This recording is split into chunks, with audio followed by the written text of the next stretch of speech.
girma, assalamu alaikum wa rahmatullahi wa barakatuhu. Muna majuna lale marhabin zuwa ga dausayin ƙur'ani mai girma a wannan wata mai cike da alkhairai da albarka ko kace albarkatai yanda bahaushe ke jamin albarka. Allah ya ba mu albarka wadda ba ta da iyaka, ya kuma azurta mu da karban ayyukanmu, ya sa ba kishi za mu yi mara lada ba kuma hana ido bacci za mu yi mara lada ba, ya Allah. To ina tambayoyi kamar guda biyu ko uku. Assalamu alaikum wa rahmatullahi wa barakatuh. Wa alaikum assalam wa rahmatullahi wa barakatuh. Allah ya ji kan walidai Wa iyyakum. da zuriya albarka. Amin. Tambaya yake mala ina hukuncin wanda ya yi ta'ammuli da kwaya bayan an sha ruwa kuma ba ta sake shi ba sai wace gari misalin karfe 10 na safe, ne hukuncin azuminsa? To muna dai neman tsarin Allah daga dukkan ayyuka na sabo, kuma duk abin asha da abin kunya Allah ya kare musulmi gaba daya. Tambayar ita ce hukuncin wanda ya sha kwaya kuma ta bugar da shi kenan, bai samu hankalin shi ba sai wani shekari gari sai da garewa ya matsayin azumin shi. Ita ibada dama ita mai hankali ce, inda har an tabbatar kwaya ta haukatar da shi, ta cire hankalin, baya gane fari da baki, ibada ta faɗi a kan shi. Domin ƙa'ida ita ce al'aqlu manatu taklif, idan ikhtalla al'aqlu ikhtalla taklif. Wannan ƙa'ida ce, wai shi hankali shine maratayan kallafa wa mutum ibada. In dai hankali ya gushi man, in har ya haukace a dalilin shaɗin, ta ba maganar ibada. Illa iyaka Allah zai tuhume shi akan wulakantar da kyautar hankali da aka ba shi ko da ran lahira idan Allah bai sa ya tubu ba. Amma in dai misali ya sha ne kawai ta bugar na lokaci ya dawo zuwa hayyacin shi, to a lokacin da ya sha da daddare ba lokacin da ake azumi ba ne, la'alla kuma dab da sahur ta sake shi, tunda zai iya gane lokacin sahur ne amma kila yana da yin katantanwa da katankatana misali, saboda wannan ba zai tasiri ka ingancin azumin shi ba, inda ba mun tabbatar da cewa kwayar kwata-kwata ta tafiyar da hankalin yana amsa sunan majnuni ba. Da fata an gane? Allah ya samu dace. Assalamu alaikum wa rahmatullahi Wa alaikum assalam wa rahmatullahi wa barakatuh. Allah ya kare imani. Wa iyyakum. Malam mai tambaya yake cewa ina hukuncin iyayen da suke fitar da 'ya'yansu daga cikin gidajensu na aure su kashe auren da ƙarfi da yaji. Ni dai matata ban sake ta ba, iyayenta kuma sun ce ba za ta dawo ba, ni kuma ban sake ta ba, kuma malam yanzu haka ni ina cikin tsananin takura. Shin ina da haƙƙi a cikin haka? To dangane da iyaye da ke zuwa gidajen 'ya'yansu mata, musamman matan kila ma hadda mai gidan, su tafi su ke fito mun ɗauke ki daga gidan, auren ma a fasa.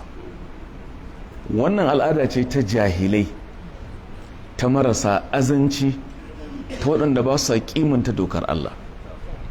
Tun da lokacin da kuka aura mai ba cewa kuka kai mun baka ba rumu da bin dokar musulunci, sai da kuka bi daki-daki kuka ba da sadaki da wali da shaidu da kaza. To ashe inda haka ne ta inda aka hau tunai kamata a sauko misali, inda ya saukon ta zama dole.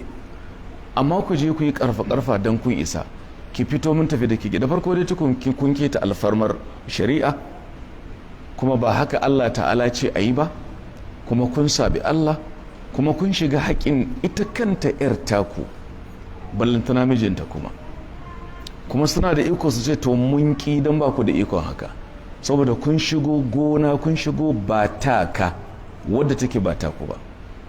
A iya kafsawa da ku, ba ku cewa ai mu muka haife ki, yau ku kuka haife ta ba ku kuka halice ta ba, kuma saboda dokan mahalicci bai ba ku dama ku yi haka ba. saboda masu irin wannan su sani suna aikata jahilci ne. Idan shi mijin ya ce ban yadda ba, kaddara kai su kotu, in za a yi adalci ana iya cazar su, da shiga gonar da ba tasu ba. Amma tsaya, sai suka fahimci a'a mijin ya zo da mummunan halin da ba za a iya jurewa ba ne. Kaddara fitaccen ɗan ƙwaya ne, a'udhu billah.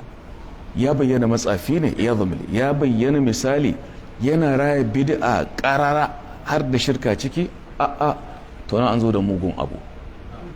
A irin wannan kwata-kwata ba za a jure masa ba. Kullum na kasa maganin gida biyu ne.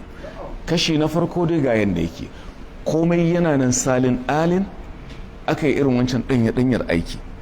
Na biyu akwai dalili da ke halatta ka, to nan ana iya ɗaukar mataki saboda magana mai lahallari, wala ya hillu lahu suhbatu fasiqin wala mujalasatu li ghairi darura. Yace zama da fasiki baya halatta, to inda ya tabbata misali baya sallah, yana shan giya, yana kaza ya kawo matan banza, to ai wannan an samu lasisi da dalili na ɗau mataki na a ceto ita wannan mata daga mugun halin shi, bal 'ya'yan shi ma aka yi musu ɗauki domin kada ainihin halin shi yayi naso zuwa ga 'ya'yan shi. Wallahu ta'ala a'lam wa bihi tawfiq. Da yawa suna roƙon addu'a, wallahi dukkan muna bukatan addu'a. Allah muna da bukatu ba su da iyaka, Allah ka biya mana. Muna da abin da muke tsoro, Allah ka aje mana shi. Muna da abin da muke kwaɗayya, Allah kai sarkin baiwa ne, Allah ka bamu sama da mayin da muke tsammani ya rabbal alamin, domin kai ne akramul akramin, kai ne arhamur rahimin, kai ne kace wa qala rabbukum ud'uni astajib lakum. Zan amsa, Allah ka amsa mana. Bayan ka ne duk gaba daya mun zo saboda littafinka, mun bar abincinmu da abin shanmu, mun bar sha'awarmu saboda neman yardanka. Allah ka kalli wannan hali namu ya Allah, ka kawo mana ɗauki da agaji da taimako da tanyo, ka wadata mu da arziki, ka danka shugabancin ƙasarmu a hannun mutane na kirki ba fasikai mu ya rabbal alamin. Jelar raƙumi wanda ta nisa ga ƙasa, na gaya muku wannan abinda muka fara ne fiye da shekara kusan 20 a tafsirinmu na Ramadan, saboda sanin darajar sahabbai sai mukan dan dauko cir daga labarinsu. To wannan mun fahimci kwarai na da matukar amfani, sai zamanto mun tara alkhairi biyu bayan shi tafsirin, kuma ga wani abu ko da dai sama ne game da sahabbai. Na fara muku da labarin Hajjaj bin Elab, jiya na ce zan dauko muku sunayen sahabbai guda nawa 10. Zamu fara da wa As-Siddiq, mun dan fara farar sama ko to yau za mu dan tabo wani abu game da shi Abubakar, shi ma ba duka bane, za mu dauko wani barayi saboda la'akari ba lokacin sira bane, lokacin tafsiri ne. To amma kuma muna kiran wannan guzurin majalisi tunda yana da amfani. Sayyidina Abubakar As-Siddiq zai magana akan sa a matakai da yawa, amma dai wannan mataki na farko dan kadan. Farko sunan shi Abdullahi ibn Uthman. Da yawa ba sun sunan shi ba kenan. Sunan shi Abdullahi ibn Uthman, an gane ko? Abdullahi ibn Uthman sunan shi kenan. Abdullahi ibn Uthman ibn Amir ibn Amru ibn Ka'b ibn Sa'ad ibn Taymin ibn Murra ibn Ka'b ibn Lu'ay ibn Ghalib ibn Fir al-Qurashi at-Taymi. Wannan shine salsalar Abubakar As-Siddiq, an gane ko? Ya haɗu da manzon Allah a kakansa guda na shida. Kakan yi mutum yana cewa mun haɗu da wane a kaka kaza, amma muna faɗa ba? Sai na Abubakar sun haɗu da manzon Allah a kakansu na shida, shine Murra ɗan Ka'ab, shi kuma ɗan Lu'ai, shi kuma ɗan Ghalib, ba Quraishi ne. Za ku samu wannan bayani cikin littafin Al-Isaba fi Tamyiz Sahaba na babban malami Ibn Hajar Al-Asqalani, mujalladi na 4. Kuma sannan fitaccen marubucin nan mai suna ainihin Majdi Fathi As-Sayyid, a littafinsa mai suna wato tarihin Siddiq, rayuwar shi da gwagwarmayar shi, shafi na 27 shine yake cewa ya haɗu da manzon Allah a kaka na shida, wato Murra ibn Ka'ab. Ana masa laƙabi da Abu Bakr, da yawa sun ɗauka wai ana nufin baban budurwa ne saboda Aisha budurwa ce. Yau ai sai ya ce Abu Bakr, Bakr sai sa kasara shine budurwa, amma Bakr suna nufin dukkanin wato gansamemin matashin raƙumi wanda ba shi da kasala.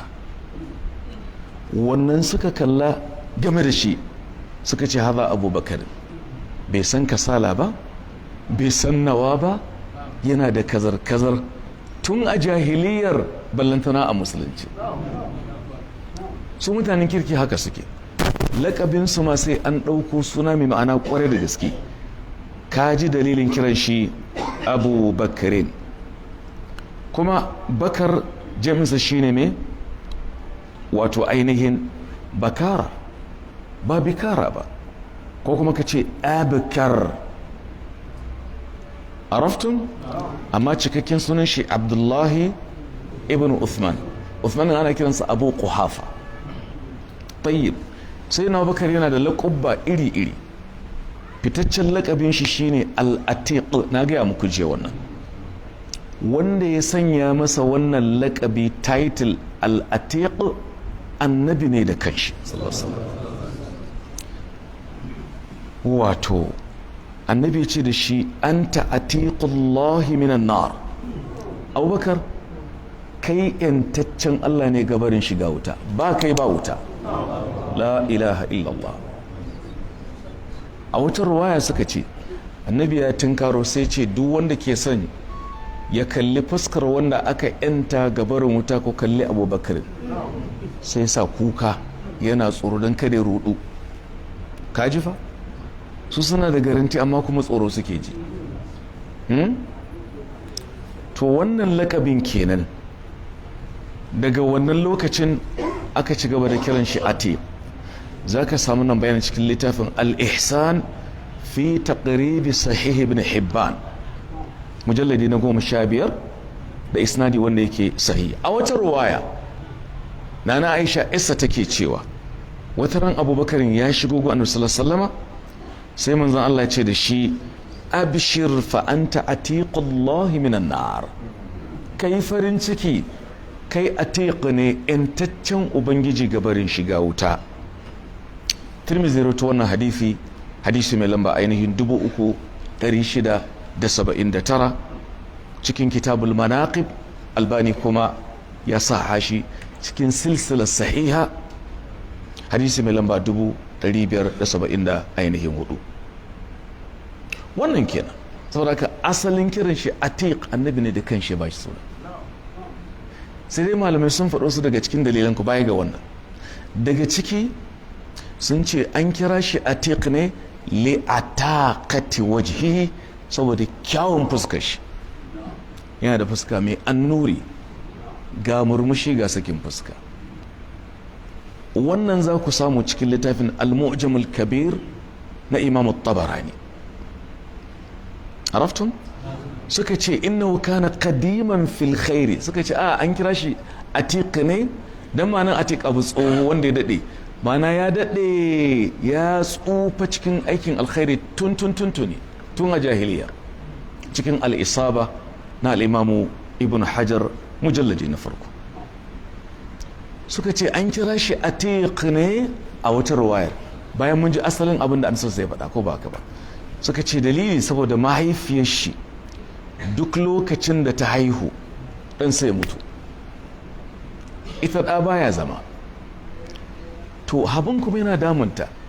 Rannan sai Allah mata baiwar ta haifi Abubakar, sai ta ɗauke shi ta je Ka'aba ta ce ya Allah, wannan haza atiquka min al-maut.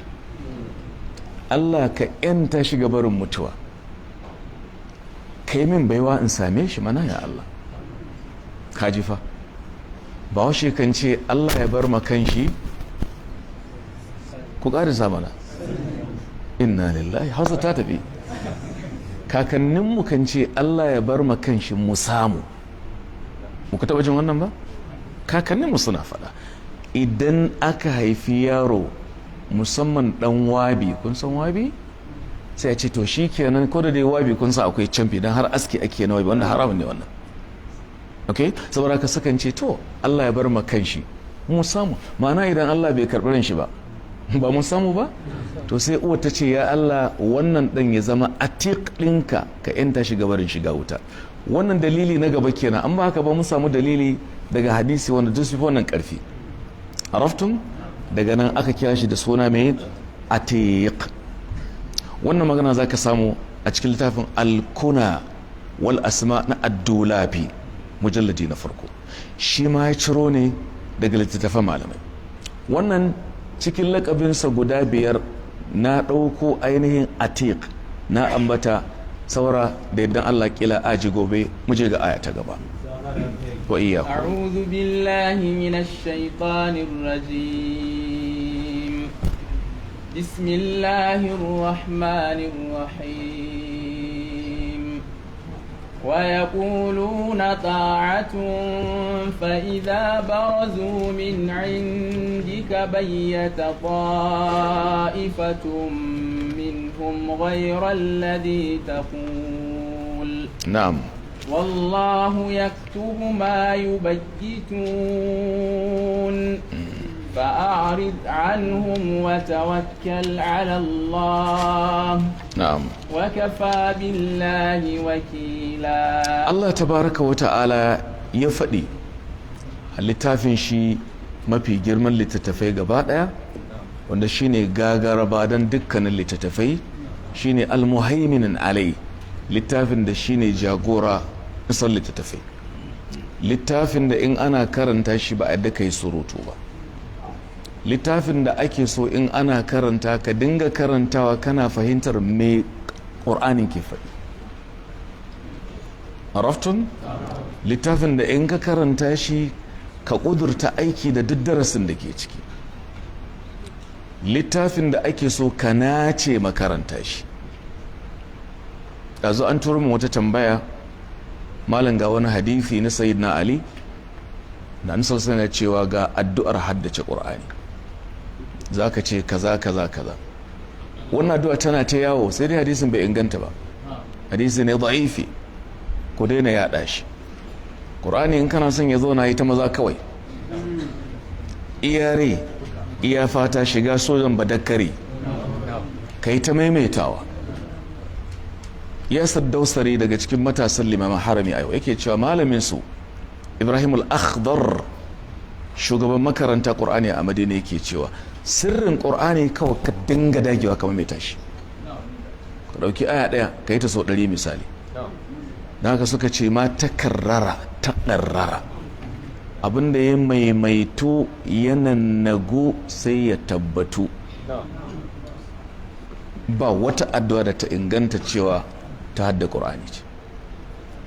ko da ka ji a baya ana ta ba mu rubutun sha sani kure ka falatan sai wai ayar hadda kenan. ana yan tsibu kyau na hudu misali. Allah ka ba mu kiyaye littafin ka. Allah ta'ala ya ce, ka karanta ko wa yaquluna ta'atun, sai ka iske wata jama'a cikin masu da'awar musulunci suna cewa da kai ya manzon Allah mun yi da'a mun yi biyayya, amma fa'iza barzo min indik, da zaran suna barin inda kake, idan suka fita daga wurinka ya Rasulullah, bayyata ta'ifatun minhum ghayra alladhi taqul. kalmar bayyata asalin bai shine wato at-tabyit, duk abinda aka yi da daddare ana kiransa mai tabyiti.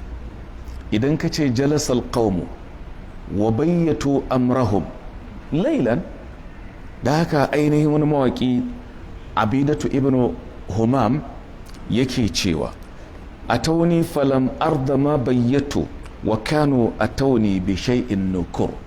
ma'al shahid ma bayyatu, sun zo min da abin da suka yi kus cikin dare, ban kuma amince da haka ba.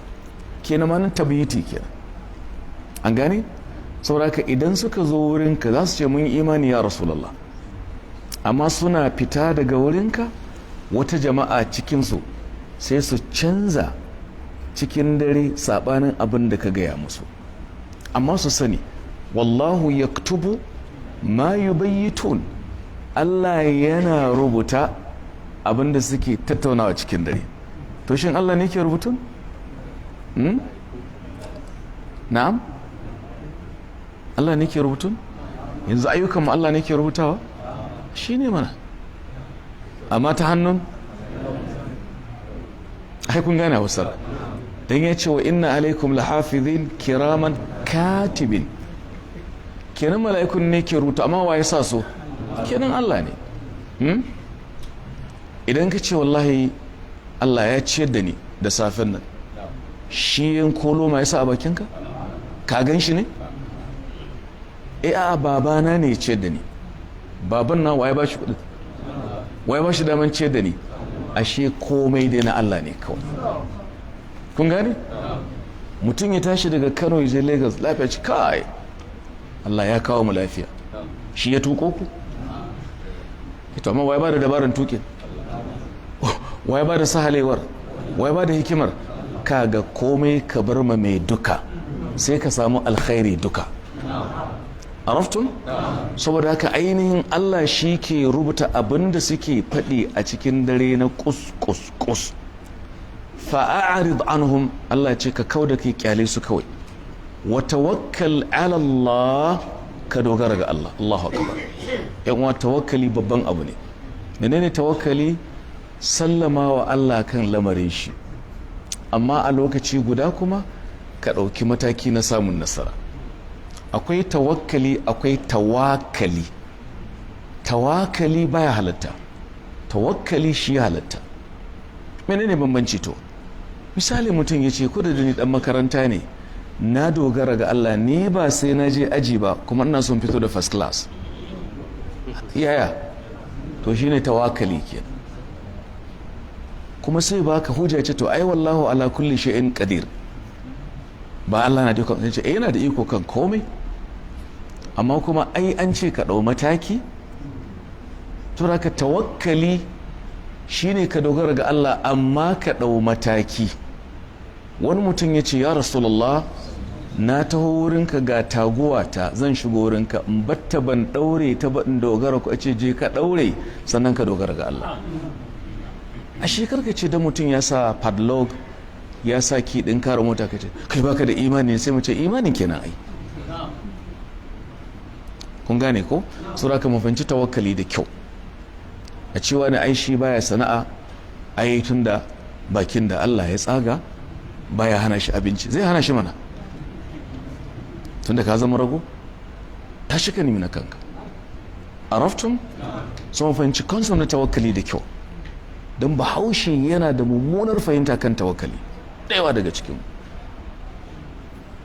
sai ka zauna kamar kaulasan a allo wai ai ba komai Allah zai kawo la ya akhil karim yi kokari sannan ka dogara sannan kuma ka yadda kokarin ka ba zai baka ba saboda zafin nema baya kawo sai ka tara alkhairi biyu Allah ta'ala ce ka kauda kai gabarin su ka dogara ga Allah wa kafa billahi wakila Allah shine maishi a matsayinsa na wanda ake dogara da shi Allah ka isa mana duk abin da ya dame mu ya Allah aya ta gaba malam afala yatadabbaruna alquran walau kana min indi ghayri allahi lawajadu fihi ikhtilafan kathira afala yatadabbaruna alquran shin mutane ba sa lura da qur'ani shine tadabbur kenan tadabburi ka karanta aya ka ce to me Allah ke nufi ka ɗauki misali afala yanzuruna ila al-ibli yace me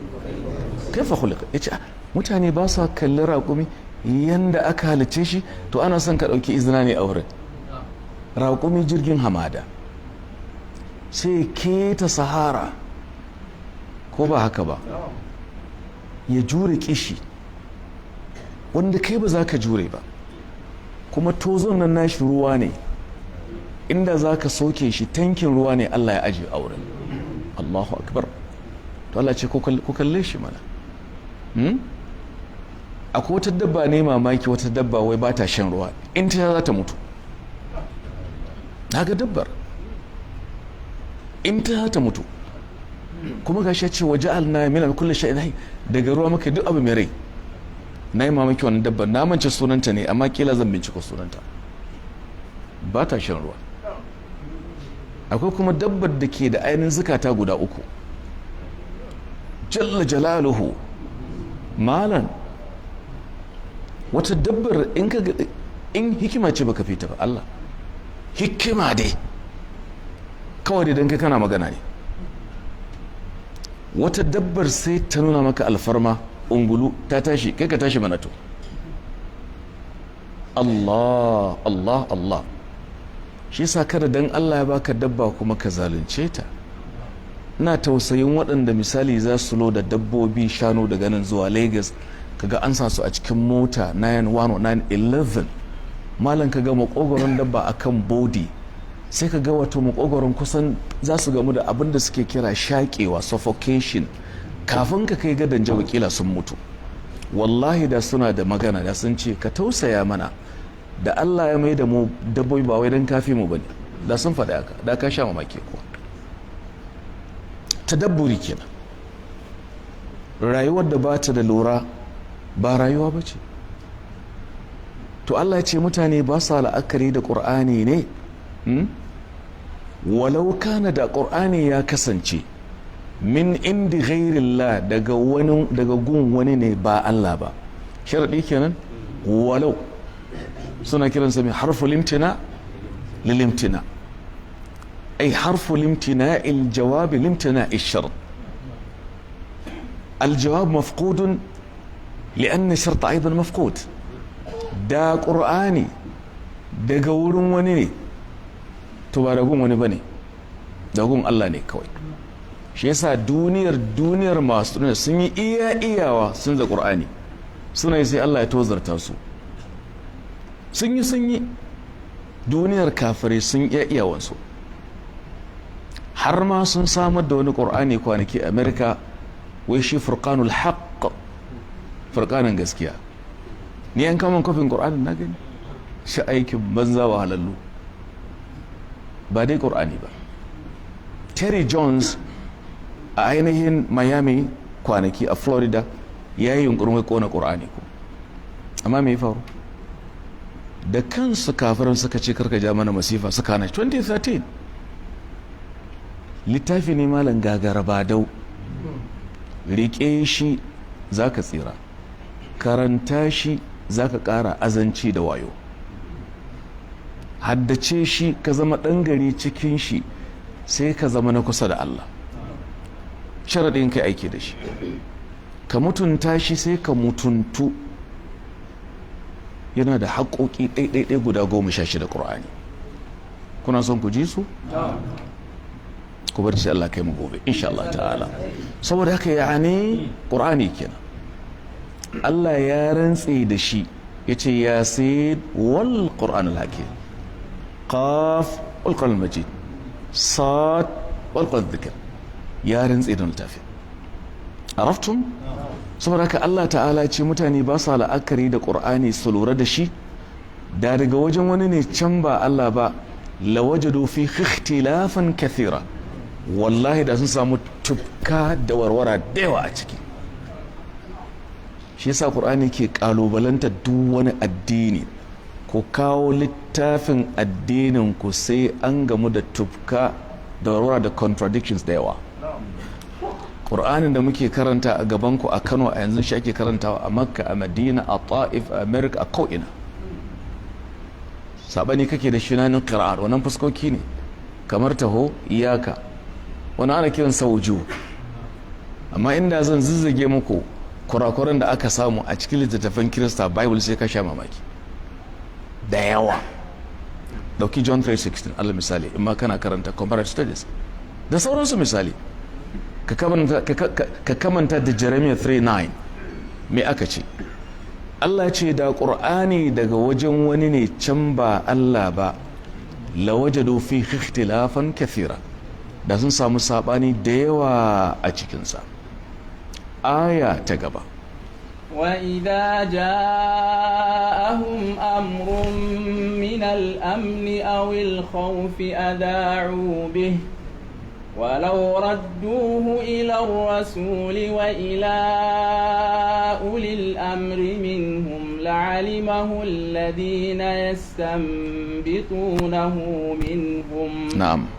ولولا فضل الله عليكم ورحمته لاتبعتم الشيطان إلا قليلا وإذا جاءهم أمر من الأمن أو الخوف أذاعوا به Allah na bayanin yanayi na mutane masu yaɗa jita-jita daga cikinsu akwai waɗanda imani bai zauna a zuciyarsu ba. Allah ya ce azza wajal wa idha ja'ahum amrun min al-amni, idan wani al'amari ya zo ga irin waɗannan mutane a wannan zamani na farko kuma har yau har kiyama ta tsaya, abin da ya shafi harkar tsaro adha'u bihi, sai su broadcasting su yada al'amari na tsoro ko na tsoro ku kalli Bahaushe, akwai tsaro akwai tsoro. me muke da shi a Najeriya a yau, tsaro ko tsoro? To Allah ka ba mu tsaro. Kun san tsaro na daga cikin abubuwa guda 7 da na shafa da na faɗe shi ma shekarun jiya da duk gwamnati sai ta samar kafin ta zama gwamnati nagartacciya, samar da tsaro. Amma yawanci muna ɗaukan tsaro a tsoke a takure. Mu fahimtar mu da tsaro kawai akwai makaman yaƙi, akwai sojoji, akwai bindiga. Na'am, wannan gaskiya ne, dole ne ai. To amma hakikanin tsaro, zuciya a tsare ta gabarin mugun abu. Shin ba ana neman tsari daga mugu ba ne? Me yasa ya zama mugun? Zuciyar ta lalace ne. Ashe a gyara zuciyar mana. Duk mutumin da ya san kai wannan aikin zan mutu Allah zai mai hisabi, to saboda wani na tsorata, to 'yan sanda sun huta ai. Ba ku gane ba ko? Da haka malamai suke cewa law an safan nasu lastaraha alqadi, da mutane su yi kansu adalci wallahi da alƙali ya huta, da ba magana zuwa kotu, ba magana litigation. Saboda haka hakikanin tsaro a musulunci ya wuce yadda mu muka ɗauki tsaro. Shi yasa Allah ya faɗa a cikin sura ta 6 aya mai lamba 82 yace allazina amanu wa lam yalbisu imanahum bizulmin ulaika lahumul amnu wa hum muhtadun. Waɗanda suka yi imani ba su hargitsa ba su cakuɗa imaninsu da zalunci ba, waɗannan suke da al'amnu tsaro. Ashe inda shirka ta yawa, sabo ana cin kasuwa ba a ɓoyewa, to Allah zai janye tsaro ya jefa tsoro kuwa. Kuma abin da zai baka tsoro, abin zai fi muni tsakanin waɗanda suka ce su musulmi ne, don su sun ce sun san Allah amma sun raba masa kafa. Kafiri ne ai, ya ci duniyarsa da tsinke, kai da kace ka yarda da Allah ashe mai dare, to kila sai haka din ya janyo maka fitina sama da zamanin kafirin. Allah ka kyashe mu gaba ɗaya. Kun gane? Kuma tsaro, saboda muhimmancin tsaro, in ka karanta sura mai lamba 100 da nawa ne da 4 aya ta 6 yace li ilafi quraishin ilafihim me wasayf, can sai ce alladhi at'amahum min ju'in wa amanahum, shine mahallin shahid. Allah shine wanda ya wato ya ciyar da su, ya kosar da su daga yunwa, sannan ce wa amanahum, ya ba su security, ya ba su wato tsaro daga tsoro. To kafin tsaro ya samu, na sha faɗa a Hausar da nake faɗi, in kana son tsaro sai ka tsare tsarin mai tsaro ya baka tsaro ya ɗauke tsoro. Kun gane Hausar? A tsare tsarin mai ba da tsaro, Allah kenan, sai ya ɗauke mana tsoro ya kawo mana tsoro. Kalmar tana da wato kamar shigayya cikin juna misali, amma tsaro ita ce magana. Yau baka iya tashi daga banki a gabashin Najeriya a Maiduguri, bodanmu da Chadi ko Cameroon ne, banki garin Amchide misali, ka wuce banki, ka wuce Bama, kun san wurin, ka tashi gabas ka tafi har Same boda, kaga gabas da me kenan yamma, bodoji ne biyu. Same boda iyakanmu da ina Kongolan, kuma tsakaninmu da Benin ne, Benin yawa. Kuma ka tashi daga nan ka je Kwangwalan, ka wuce Daura, kafin ka shiga ainihin wato mata mai. Iyakan mu kenan ta wannan bangaren. Arewa kenan ko kudu? To sannan ka tashi ka tafi Obubra. Kun san Obubra? Can kusa da Ogoja a Cross River. Nan ka gana baku gabas, yamma, kudu da arewa. Yau dan Najeriya ba shi da kwanciyar hankali ya ji waɗannan wurare a kwanci yau. Babu tsaro, sai tsoro. Hanyoyin da ma ake bi na sufuri tsoro ake ji. Kaga jami'an tsaro da bindiga suna bin jirgin ƙasa a Rigasa. Sojoji da bindiga suna kuma zara ido. Mutane suka ce kwazo kuna zara ido ku tafi kan titi ma. A'a, to gashi hatta jirgin ƙasa ma kaji abin da ya faru. Najeriya Allah ka gyara mana ita. Allah ka gyara mana ƙasar mu. Wallahi in ka je ƙasashen makwabta nan sai ka ce wayyo, nan za ka tashi ka je Niamey, ka tashi tun daga Madawa ga ta nan iyakanmu ne kusa da su, ka yanka ka tafi har wato Dogon Dutse, ko ba haka ba, har ka wuce ka tafi Kwari mai ruwa har Niamey, har Tilaberi. Cikin dare za ka yi tafiya karfe 1 ba ka tsoron komai. Amma Najeriya ba zai yiwu ba. Daga Ghana ka tashi daga ainihin Accra har ka zo a Flawo, iyakansu da Togo, cikin dare ba tsoro. Me yasa baya faruwa a Najeriya to?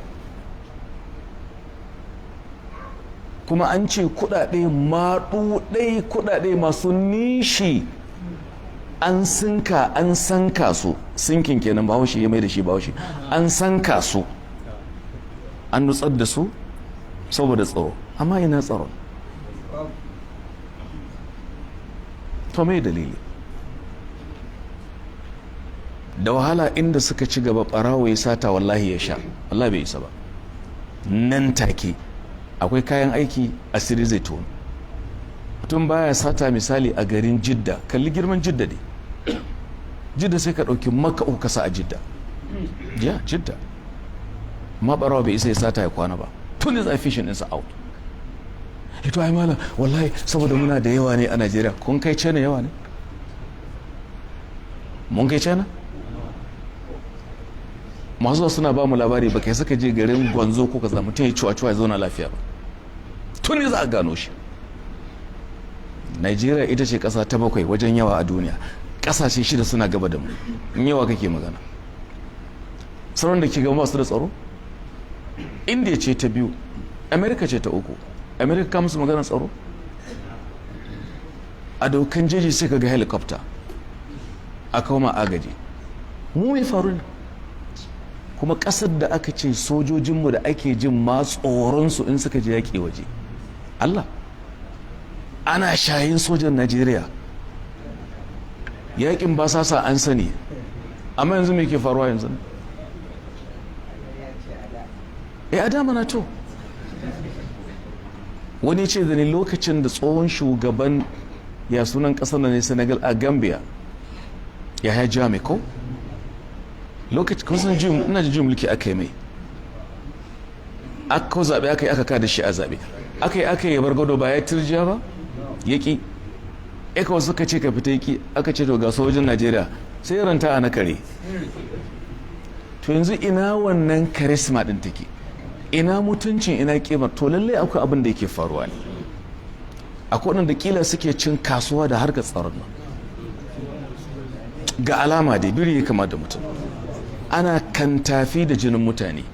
Wallahi Allah zai tambaye ku, ko ba jima ko ba daɗe. Da masu mulkin da suka san wannan abin suka kyale, da wanda suka ba da dama, da sarakunan da suke da hannu ciki, da kowane ne. Muna roƙon Allah ya taimaka ma shugabanninmu su ci gaba da yin abin kirki, saboda tono da fito da waɗanda ke da ruwa da tsaki cikin wannan harka ta badakala a harkar rayukan mutane. Amma al'amun tsaro shine, an yi lokacin da a Maiduguri sallar magariba ba ka yi a fili. Tsaro. To Allah ta'ala yake cewa idan lamari zo musu na harkar tsaro ko tsoro, a za'u bihi sai su dinga yaɗawa wato wannan yana gaya maka harka ta tsaro akwai abin da ya kamata a yi wato a ɓoye. Yau ko makiyinka ne ya gano sirrinka ai magana ta kare. Za mu kai hari gobe lokaci kaza karfe kaza, to ai kare ka bashi yar manuniya kenan ko. To akwai abin da ya kamata ka ringa dan waskewa, ka ringa ɓadda bami, ka dinga hannunka mai sanda, ka dinga yar manuniya. To amma yana daga cikin matsalar mu kuma rashin rike sirri. Muna da wannan, mutum ya zo ce ai jiya an yi kaza kuma sannan yaɗawa. Sannan sai aka waye gari abinda ake kira hanyoyin sada zumunta na zaman social media tana taimaka wajen yada ƙarya da yawa, ko ba a yi yada ƙarya da yawa bai faru ba a ce ya faru. To ya kamata mu kiyaye. Idan Facebook da Twitter da TikTok da Instagram na hotuna da Viber da House Party da MBBM da YYY misali da Google Plus, idan ana amfani da su don alkhairi ne to kuma suna da sharri, to kai ka yi amfani da su wajen alkhairi ba da sharri. Araftun? Ko bera in zaka kama shi, yaya zaka ba shi tarko a fili? A shi kuma yana bukatar strategy. Idan lamari ya zo musu na tsoro ko tsaro sai su dinga yadawa. Allah ya ce walau radduhu ila rasul, da sun mai da gano bakin zare kan al'amarin zuwa ga manzon Allah, wa ila ulil amri minhum, haka kuma zuwa ga waɗanda ke da da a'a cikin su malamai kenan, la'alimahu alladhina istamdun, da waɗanda suke istinbati. Menene istinbati? wanda suke kalailaito hukunci da sun san mafita din abu kaza ga yanda lamarin yake, kar ku yada ta ku bari. Shine ma'ana la'alimahu alladhina istamdun, wanda suke istinbati, abinda muke kira a Islamic fiqh analogical deduction. Nasu deductions ce ga abinda hukunci shine istinbati. Kuma istinbati ba kowa ke da ilimin istinbati ba. Araftun? Ashe akwai al'amarin da zaka mai da shi zuwa ga Allah ne da manzo, ba komai zaka dauke shi kai aiki da shi ba. Misali, ana zuwa da ainihin nama da yawa daga waje.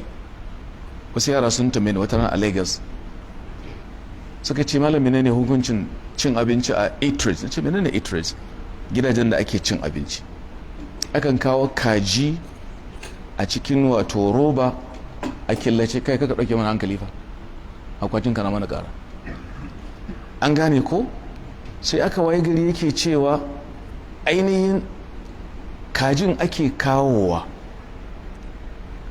amma a gyare, a kawo su ko daga Brazil ko daga Argentina kuma daga ina ne, kuma ci muke.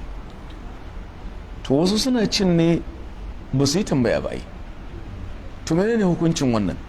To sai ka koma zuwa ga malamai na shari'a waɗanda suke da ilimin kanikanci a shari'ance. Karka je ka ce ana karanta a Google, aka ce da kai ilimi ba Google ne? Laisal ilmu gogoliyan. Karatu ne gaban malamai, sai ka yarfar da gumi tukun. Ina jan hankalin ɗaliban da suke za a yi zan je intanet samu tafsiri, sai ka je ka faɗa zuwa ga tafsirin bai hude ya halakar da kai. Ya ce wanda bai biɗi malamai ba, ba shi aiki mai sawaba tun da bai yi gamon katar ba. Ji na mangi Zaria. Saraka na ce da su kunga duk kajin nan da ake kawowa, mun kasa kaji gida uku da duma abinci. Akwai nama da ake kawowa daga kasashen musulmi zalla, ba mu da tsoro har abada, daga Saudiya, daga Qatar, daga Bahrain, daga Kuwait, misali nake baku, daga Egypt. Me khaufinka? Akwai kuma inda suke daga kasashen kafirai ne zalla, kasashen Scandinavia, Norway, na'am, Sweden, New Zealand, Denmark misali. Waɗannan arna ne ƙinni abinsu so. Ta ya za ka haɗa kajin da ake kawowa daga garinsu da na Saudiya? Ka yi zalunci ai. Nan daga ƙasar Muhammadu Rasulullah ne. Can kuma fa, to kawai sai wace ai ba komai a ci babu komai. Kila madogaransu hadisin na Aisha, ya Rasulullah wasu mutane sukan kawo mana abinci ba mu sani ba sun kira sunan Allah, ku ji hujjarsu ko ba su ka, annabi ce ku kira sunan Allah ko ku ci. Samullah antum kulu. Wannan hadisi yana da aiki anan? Sai malamai suka ce tana nufin mutane ne sabon shiga musulunci, ba su ma san yadda ake yankan batuku. To kaga su ai sun gegi da musulunci, waɗannan fa kafirai ne tibran. Shi sa kake gani akwai wani kamfani na abinci a Saudiya washe Albaik, a cikin kun san Albaik, suna harkar kaji sosai. Na samu labari in aka kawo kaji daga waje, gwamnatin Saudiya ta kafa ka'ida, ba za ku zo don kun ga misali akwai umra mutane na cika da hajji ku zo ku ci kasuwa ba, sai kun bi dokokinmu na yanka a musulunci. Kaji kasar musulunci kenan, saboda karewa mutane addininsu. Biyu kenan ko, to akwai kuma ƙasa rabi musulmi rabi kafirai. Idan kana gani an yankan shi kenan, shi yasa inda za ka je ka sauka a hotel a wani gari a Najeriya nan, inda garin ba musulmi ba ne zallansu, to ba sai ka yi kafa yawa. wannan uwa ya taba cewa ya sauka a hotel sai ya tambaye su, wannan naman naku wa ya kawo muku? Sai suka ce nawi kila. Yadda ka ji nan nawi kila me kenan? To kai ka ci? Sun ce nawi kuma kafirai ne fa? Nawi kila. Ya ce wallahi in ka ci kamaya wallahi. Har wayo kuma yi da hankali masu zuwa conferences, taro, a je a baku ɗakuna a hotel da safe a zo a ci abinci buffet ɗibi da kanka. Ka gani sai ga wani lokaci malam ƙarara sun ce da kai wannan naman alade ne. Suna yi. Na taɓa ganin ɗan uwa musulmi da ya je da safiya mun je cin abincin sai da shi naman alade yake bai sani ba. Ce ka sabon da ka ɗauka kuwa? Ka sabon da ka ɗauka? Gashi sun ce pork? Wa anta muslim? Ai ko cokalin da ya gege shi kar ma ka taba shi. Amma saboda misalin rashin wayewa, shi ya je saboda zakwaɗi ɗin kwaɗayi zai je ɗirka alada a ciki. A'udhu billah. Allah ka tsare mu ka kare mu. Ina fata an gane ko? Saboda haka yani shine istinbati kenan. Ka bincike ina hukunci. Da sun mai da lamari zuwa ga waɗanda suka sani, da sun ilmantar da su a dalilin ilimin istinbadi, wato kalaileto hukunci da fito da inda hukunci ya dosa, ga inda ya kamata a kai gare shi, ga inda ya kamata kuma ba nan za a kai shi ba. walaula fadlullahi alaikum, ba domin falalar Allah a kanku ba. Ya Allah, falalarka muke nema. Wa rahmatu, ba domin rahamarsa ba. Allah, rahamarka muke nema. lattaba'tumu shaytana illa qalila. Allah ce wallahi da kun bi shaytan illa kaɗan cikinku ba za su bi shi ba. Allahumma ja'alna min al-qalil.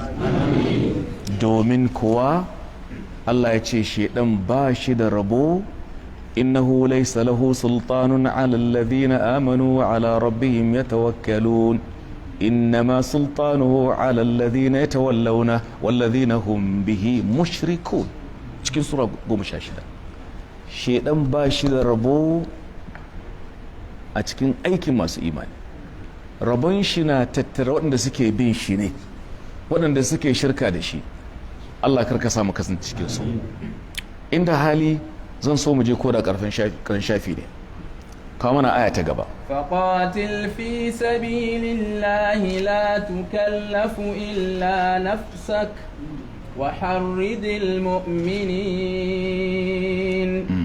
عسى الله أن يكف بأس الذين كفروا والله أشد بأسا وأشد تنكيلا. فقاتل في سبيل الله. kaje kai gwagwagwa, kai jihadi, kai yaƙi domin daga hanyar Allah. Asalin wannan magana wa aka yi wa? Annabi sallallahu alaihi wasallam. Amma kowane mumini ya shigo ciki.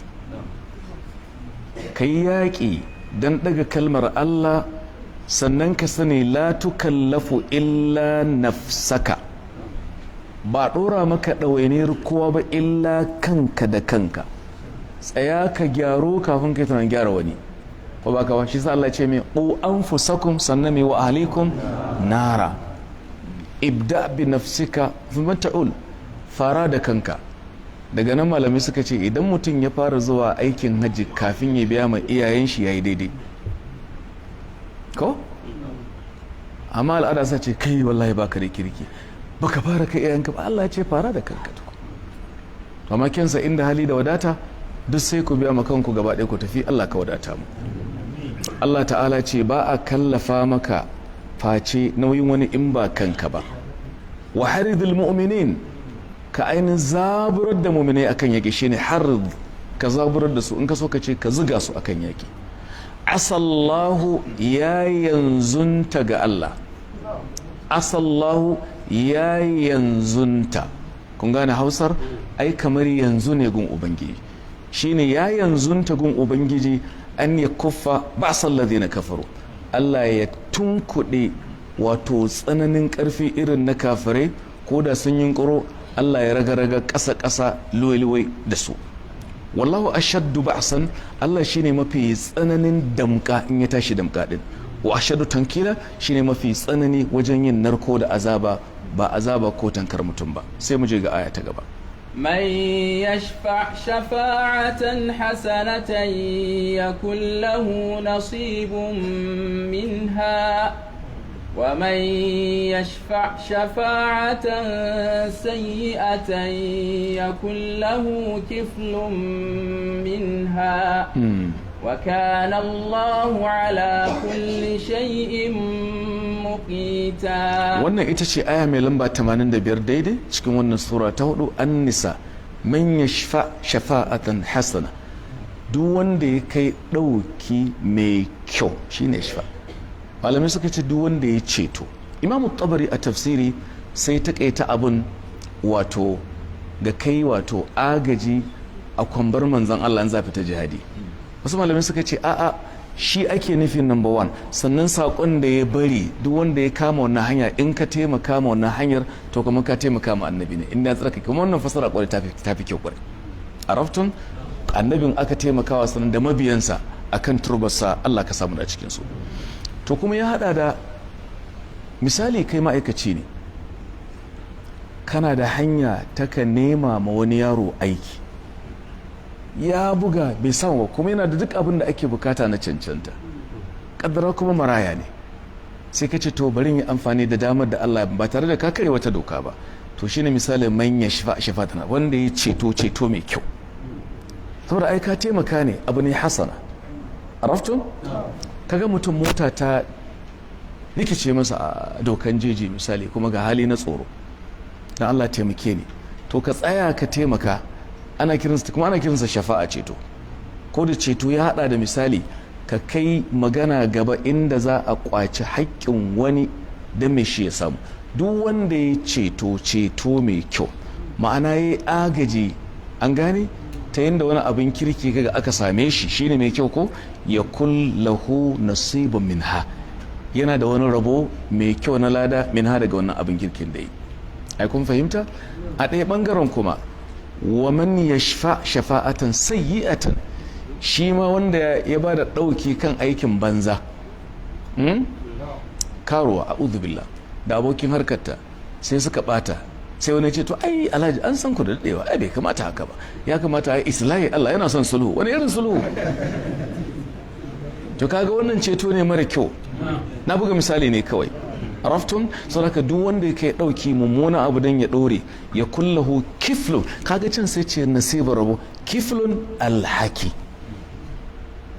yana da alhaki daga irin ita wannan shafa'a mai muni. Wa kana Allahu ala kulli shay'in muqita. Malamai suka ce muqita qadira, hasiba. Me ma'anar muqita? Allah ya kasance muqitan muqtadiran, tafsirin dan Abbas ke. Har sai suka kafa hujja da baiti na waka cewa wazi dhaghinin kafaftu nafsa anhu wa kuntu ala isa'atihi muqita. Mugun mutumin nan ina da ikon daukan mataki a kan shi, shine muqita, amma kamewa na danna zuciyata shine wa dhi dhighnin kafaftu nafsa anhu wa kuntu ala isa'atihi muqita ay qadira kira. saboda baitoci na shi'r al-arabi diwani ne babba na fassara qur'ani, saboda qur'ani ya sauko ne bilisanin arabiyyin na'am mubin. araftum? saboda ka wannan magana ce da take magana akan ka ba da guduma kan shafa'a mai kyau da shafa'a mara kyau. za mu samu aya ta ƙarshe? to bismillah, aya ta gaba. وإذا حييتم بتحية فحيوا بأحسن منها أو ردوها. نعم. إن الله كان على كل شيء حسيبا. وإذا حييتم بتحية فحيوا بأحسن منها أو ردوها. الآية. wannan doka ce a fili. Allah ya ce in aka gayar da ku, lokacin aka gaishe ku da gaisuwa irin ta musulunci, dole sai ka yi kaidi. karkace an gaishe ku da kowace irin gaisuwa, sai mu ce a da gaisuwar da shari'a ta san da ita. in ba haka ba akwai masu gaisuwar da faduwa suke sai mutum sujuda, ba ita ake nufi anan ba. akwai sabuwar gaisuwa ta corona sai a miƙa hannu haka ko kai duniya mai faɗi tashi. ban taɓa ganin wata gaisuwa a miƙa hannu haka kamar misali. Allah ka yi mana musiba. gaisuwar da muka sani ita ce mai assalamu khalas. in ba ka ba daga cikin gaisuwa akwai excuse me a turancin mutumin ingila, excusez-moi a turancin mutumin faransa, ba romu da wannan. excusez-moi, excuse me, la me gaisuwar mu fasallimu ala anfusikum tahiyyatan min indillahi mubarakatan tayyiba. hatta gaisuwar mu ta al'ada ba ta ciki. mun taso muna yara a ƙauyuka sace gafara ku dai masu gida. kun san amsa din? Allah ya mana aikin gafara ku shigo. to cikinsu don Allah wa ya sallama? ko ka ji an ce afuwar ku dai masu gida, ka san afuwa gafara kira. al'ada ce mai kyau ai ko ba haka ba? to sai dai ba haka musulunci ya karanta ba. shi yasa hatta ɗanka ma ka ce da shi assalamu alaikum.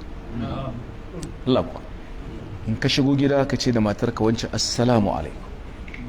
akwai masu sanya wata na'ura sai ka ji an danna ta ce assalamu alaikum, wannan ba sallama ba ne, saboda na'ura ce ta yi sallama ba kai ba, saboda inda batir zai mutu sai ka ji ɗip. to saboda haka yani ko da wani na'ura ta yi sallama to kai dai sai ka furta da bakinka. araftum? to saboda haka yani in aka gashe ku da gaisuwa ta musulunci to fahayyu, kuma ku mayar da gaisuwa bi ahsana minha, da wadda ta fi ta kyau. shine suka ce in an ce da kai assalamu alaikum sai ka ce wa alaikum assalam wa rahmatullah, ba ka kara ba? shi ya tsaya kan assalam, kai ka ba shi kari ka ce me wa rahmatullah. to in ya ce assalamu alaikum wa rahmatullah, kai sai ka ce me wa rahmatullah wa barakatuh. shine ahsana min hakina. in bai samu to aurudduwa ko kuma yadda abin da aka baku. assalamu alaikum, assalamu alaikum. to yau sai ka iska mutane a waya sai dinga ce salam salam salam, ban gane ba. salam gaisuwa ce? wai sauri muke ba za mu ce assalamu alaikum a waya? idan ma sunanta SMS, short message system. wato mu yan waya ne. look, ni na fi so, ba ma ni ba ne, duk tsarin musulunci aka yi ce ka yi sallama cikakkiya mana. to amma abu ne da ake takaita shi. lafiya sai asa LFY, na gani sai NGN, to wa zai gane? na gode sai NGD. zamanin sauri kenan, muna zaune a zamanin millennium, zamanin wayewa kenan misali. to amma don Allah kar ku kai wannan hata ga sallama ka ce assalamu alaikum. bai kamata a shigo da tsarin sallama cikin wannan ba. Da fata an gane ko? Gaisuwa kenan ta musulunci. To abin da ke ba mu mamaki akwai waɗanda sai ka iske a ofis ɗinsu musulmi ne su ba a musu sallama wai abin da suke rubuta a cikin kofa, knock before you enter, knock before you enter. In kai sallama sai ɗaure ma fuska, in kai masa kurjini ba zai iya maka magana ba kenan, in koyi raina kurwarka sai maka magana banza kuwa. To me ka wannan ana kiransa wanke kwakwalwa. Na'am, to ba daidai ba ne. Knocking ƙwanƙwasa kofa ba za mu ce laifi ba ne, amma ka ƙwanƙwasa kofa ka yi sallama hatta ta sta'anisu wato sallimu ala aliha. Sannan kuma kuskure ne kai a yi sallama, assalamu alaikum, ce yawa barka da zuwa, a'udhu billah, ai baka amsa ba. Da sallama da mayar da sallama wanne ne fi zama wajibi? Kwarai kuwa yin sallama shi suka ce bai kai matsayin wajibi ba, amma muddin an yi maka haƙƙin musulmi akan musulmi guda 6, riwayar Muslim, guda 5 riwayar Bukhari, hadisin Abu Hurairah, duk ciki sun ce mai waraddu salam.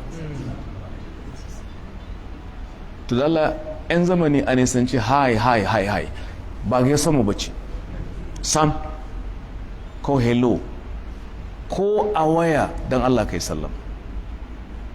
Ni kaidata wanda ya kira ya ce hello bana amsa wayar, ku sani. Sai in na fahimci yana da uzuri, kila ba musulmi bane, sai ka masa uzuri. Ma an ka kira ni ya kamata kai sallama, saboda ka shigo gidana ne, waya ta gidana ce, haka kai ma gidanka ne. Musaba da wannan, baturen da ya waya ba da wannan ya ba, to mu musuluntar da ita mana. Araftun? Saboda ku yi gaisuwa wadda tafi wannan kyau, aurudduha ko ku irinta. An gane ko?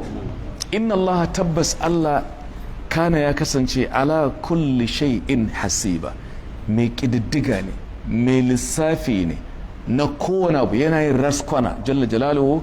Kanku shine hisabi kenan, mai lissafi ne, mai kididdiga, duk aikin mu gaba da ala sabtu suke. اللهم أعز الإسلام والمسلمين وأذل الشرك والمشركين ودمر أعداء الدين وارض عنا يا رب العالمين وانصرنا على القوم الظالمين تقبل صيامنا وقيامنا يا رب العالمين سبحان ربك رب العزة عما يصفون وسلام على المرسلين والحمد لله رب العالمين